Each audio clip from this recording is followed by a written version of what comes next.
Pas 29 ditësh i zhdukur është gjetur trupi i Pajetit, 30 vjeçarit Jurgen Karaj nga fshati Fullqet i Klosit. Trupi është gjetur në basenin e liçenit të Ulzës, 30 kilometra nga vendi ku ndodhi aksidenti. Ngjarja e rëndë ndodhi në datën 10 janar të këtij viti. Makina ku udhëtonte Jurgen Karaj drejtohej nga shoku i tij, Andi Losha.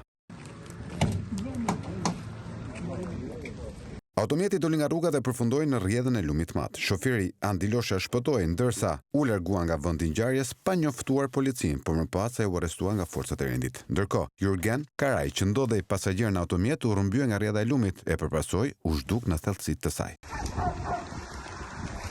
Kërkimet për gjetjen e tij nisën që ditën e parë të aksidentit, por grupet e kërkim-shpëtimit nga Shqipëria nuk arritën të gjenin gjurmë të tij. Në ndihmë për kërkime erdhën dhe ekipe nga Kosova. Pas një muaji kërkimesh, trupi 30 vjeçarit Jurgen Karaj u gjet mëngjesin e së shtunës në liçenin e Ulzës. Familjarët e tërjut që humbi jetën në urat e lumit mat bën disa errëthirrje për ndihmë për gjetjen e trupit të tij.